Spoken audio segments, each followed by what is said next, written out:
donc, je le disais, Étienne Blanc, vous êtes premier vice-président de la région Auvergne-Rhône-Alpes, pardon. Bienvenue déjà. Et merci. Expliquez-nous un petit peu ce que fait la région Auvergne-Rhône-Alpes au CES à Las Vegas. Cette année, la région Auvergne-Rhône-Alpes a voulu accueillir ici et contribuer à accueillir ici une quarantaine de start-up régionales. On parlera sans doute de la particularité de la région, de ce qu'elle est exactement. Et puis deuxièmement, et c'est un peu l'innovation, nous avons voulu accueillir des entreprises qui viennent simplement pour visiter. Elles n'exposent pas, mais elles visitent. Elles font bien sûr le tour de tous les stands du CES. Elles échangent avec les entreprises qui exposent sur le site de la région. Voilà, donc l'essentiel pour nous, c'est d'accompagner ces entreprises et ce foisonnement d'entreprises régionales qui est assez extraordinaire dans la première région industrielle de France. C'est votre premier CES, monsieur le vice-président? Oui, c'est la première fois que je viens. Laurent Wauquiez était venu il y a 2 ans, il m'avait proposé d'être là et j'avais d'autres préoccupations à la région. L'année dernière, c'est Juliette Jarry qui est vice-présidente en charge du numérique et Annabelle André-Laurent en charge de l'économie qui était là. Et cette année, j'ai voulu venir parce qu'on prend ici la mesure du changement profond du monde. Et pour une région comme la nôtre, qui est une grande région industrielle, ce qui se passe ici mérite d'être connu. Vous saviez que le CES c'était énorme, mais est-ce que ce que vous découvrez dépasse vos... Non, je ne voyais pas de cette dimension. Il y a 2 choses. La première chose, c'est qu'il est difficile cette année d'y trouver un axe, parce que tous les domaines de l'industrie, de l'économie sont couverts par la transition numérique et on a ici une foule de start-up et d'entreprises qui nous exposent leur savoir-faire. Donc c'est la première chose qui m'a frappé. Et il n'y a pas de grande ligne directrice. Et hier, j'étais sur les différents stands. Il n'y a pas de thème qui s'impose. Voilà, j'ai pas trouvé de thème saillant. Ce qui est très significatif. C'est-à-dire que le numérique est partout et qu'il est en train d'irriguer et d'irradier complètement notre société, j'allais même dire notre civilisation. Et la deuxième chose qui m'a frappé, c'est ce foisonnement. Et on couvre tous les domaines et parfois c'est porté par une personne seule, un chercheur seul, qui a l'idée absolument géniale. Et pour les grands groupes, pour les grandes entreprises, les connaître, les comprendre, les rencontrer, c'est essentiel. Parce qu'ensuite, soit elles rachètent éventuellement ces startups, soit elles créent avec elles des liens économiques et commerciaux. Alex, vous avez dit il y a quelques minutes que vous aviez ici accompagné une quarantaine d'entreprises. Donc j'ai 2 questions par rapport à ça. La première, c'est comment vous les avez sélectionnés et puis dans quel domaine interviennent ces entreprises aujourd'hui? C'est ce que je vous disais, les domaines sont tellement variés que je ne peux pas vous dire une ligne directrice. On va recevoir juste après vous une des entreprises que vous avez accompagnées, je crois que ça s'appelle Citizen. Oui. Alors eux, ils font de la ville connectée, de la sécurité de l'environnement. Ils vont nous expliquer ça. Mais parmi les autres entreprises, vous pouvez nous en citer quelques-unes? L'environnement est très présent et tous les sujets qui touchent au service. Et, tout à l'heure, j'étais avec le responsable de Michelin pour l'Amérique du Nord et nous étions sur le stand d'une entreprise qui met à disposition des garages des coffres-forts dans lesquels on met une clé. Quand vous allez faire changer vos pneus, vous avez parfois 1 heure d'attente. Là, vous laissez votre voiture, vous laissez votre clé et numériquement, vous gagnez 1 heure ou 1 heure et demie dans la journée. Et ce dispositif-là, il va pouvoir être transposé sur la pharmacie, la livraison des médicaments, sur toute une série de thématiques et de sujets.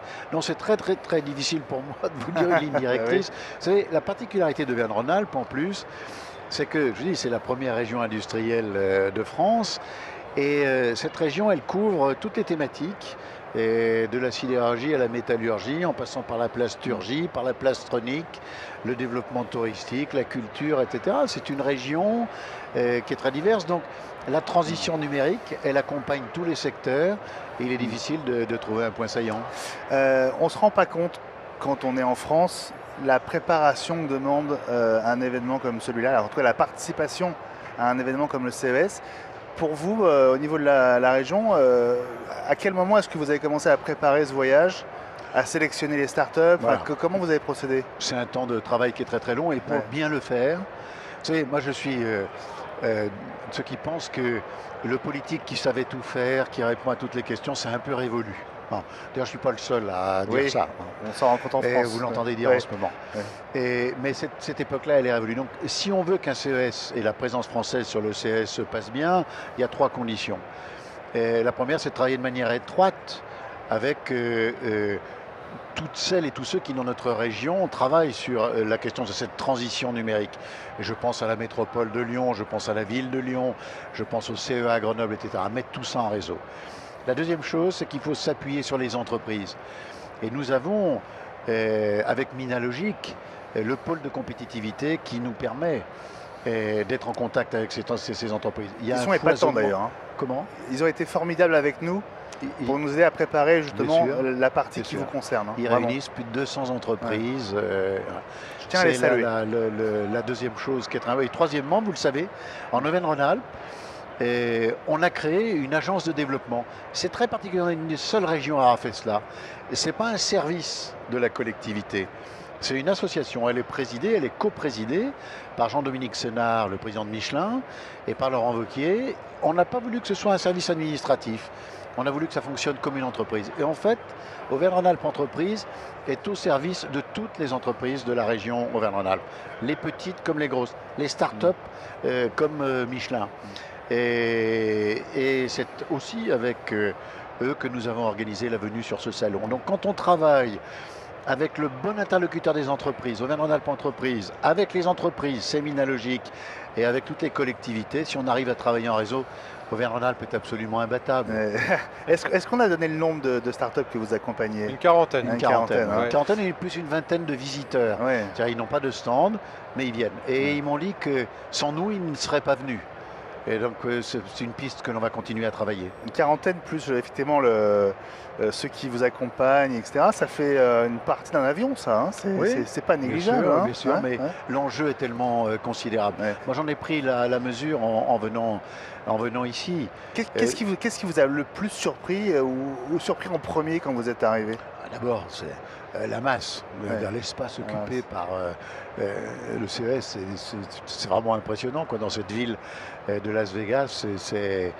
Quand vous êtes à Lyon, qui est déjà une grande métropole, la dimension, c'est frappant.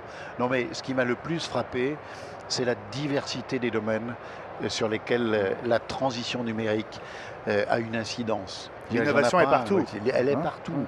Et quand on se promène, quand on traverse les stands, on découvre toute une série de thématiques que l'on n'imaginait pas. C'est la deuxième chose qui m'a frappé. Et ça d'ailleurs, ça pose une question et ça relativise le rôle du politique. C'est que cette transition, elle se fait naturellement. Les startups se développent. Il y a un foisonnement dans nos écoles, dans nos universités, qui couvre tous ces secteurs d'activité. Le politique, qu'est-ce qu'il peut faire ? Voilà. Parfois, il a la prétention et il dit c'est grâce à moi. Je vais rester très modeste. Nous, en Auvergne-Rhône-Alpes, on fait trois choses. La première, c'est qu'on forme. Je suis frappé de constater que ces entreprises, elles nous disent former. On cherche des collaborateurs, on ne les trouve pas. Dans la région Auvergne-Rhône-Alpes, grosso modo, le manque, il est entre 7 et 10 000 emplois qu'on n'arrive pas à pourvoir aujourd'hui, faute de formation. Donc, un, il faut former. Deux, il faut évidemment développer la fibre. La fibre optique, il faut qu'elle soit partout. Oui, et ça, c'est quelque chose de très important. On est perdu. Malheureux. Voilà. Et troisièmement, il faut développer les services. Il faut susciter les créations d'entreprises et il faut susciter l'innovation. Voilà. Le rôle du politique, c'est ça. Mais le rôle du politique, il ne doit pas faire. Il doit créer les conditions du développement plus qu'agir directement. Et quand on est ici au CES, on prend bien la mesure que si on sait créer ces conditions, notre région va continuer à être une des plus performantes d'Europe. Je vous apprends rien en vous disant que vous êtes relativement rare à les politiques cette année au CES. Contrairement à l'an dernier, le climat en France a joué, vous croyez ? Je ne sais pas. Je trouve en tout cas que c'est dommage parce que le politique a beaucoup à apprendre. Et vous savez, parfois on critique en disant le politique quand il vient, il se déplace, qu'est-ce qu'il est venu faire, etc. Moi j'ai travaillé 3 jours et 3 nuits. Et on accompagne des entreprises et on a un objectif qui est très très clair pour nous, c'est par l'économie et par le développement de l'économie. Et c'est en favorisant cette transition pour que nos régions restent performantes qu'on apportera des réponses au malaise que connaissent aujourd'hui un certain nombre de nos compatriotes. Bien sûr. Il faut Mais plus vous comprenez que vu de France, quand on ne se rend pas compte de ce qui se passe ici, il peut y avoir un décalage justement entre la carte postale Las Vegas et l'investissement en temps, en énergie que représente véritablement le fait de venir ici. Bien sûr, sans doute la question mérite d'être posée. Mais à toute Vous assumez question, votre présence, je veux mais moi dire. je l'assume complètement. Parce que cette Et vous la soixantaine défendrez à votre d'entreprises, tour. et à mon retour Ouais. je le défendrai, parce que cette soixantaine d'entreprises, elle a vraiment besoin de nous. Ouais. Et deuxièmement, je le dis aussi très humblement en tant que politique, on a énormément à apprendre quand on vient sur le CES et quand ensuite on aura des décisions à prendre. Moi je suis en charge du budget par exemple, je peux vous dire que ma présence ici, elle aura une influence sur les choix budgétaires que nous allons faire. Quand je vais recevoir l'agence, quand je vais recevoir toutes celles et ceux qui travaillent sur la transition numérique, j'aurai sans doute un regard un peu différent quand ils me demanderont de l'argent Ouais, au bien titre sûr. des fonds publics. Qu'est-ce qui fait que vous vous direz en entrant, on a bien fait et on a réussi notre voyage? C'est là l'enthousiasme de ces 60 entreprises que nous avons reçues hier soir et avec lesquelles nous avons échangé pendant 2 ou 3 heures.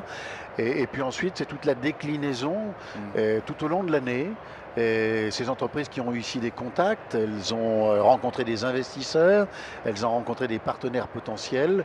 C'est tout au long de l'année qu'on pourra évaluer tout ça. Mais pour nous, le critère, est-ce que le monde économique qui était présent ici et que nous avons accompagné, est-ce qu'il a jugé utile? Est-ce qu'il considère que ça va lui permettre un développement? Tu évoquais Citizen, Alex, Ouais. et je crois qu'ils sont là. Peut-être, je vais te proposer, moi je vais leur laisser ma place. Parce que je ne sais pas s'ils viennent à 2 ou à 3. À Ah, 2, ils viennent hein. à 2. Ils viennent Hein à 2. Ah bah voilà, Alors, moi je leur laisse ma place avec grand plaisir. Et Restez avec on marque nous. peut-être une toute petite pause, à la petite virgule de sortie de scène, et on passe la main à Citizen.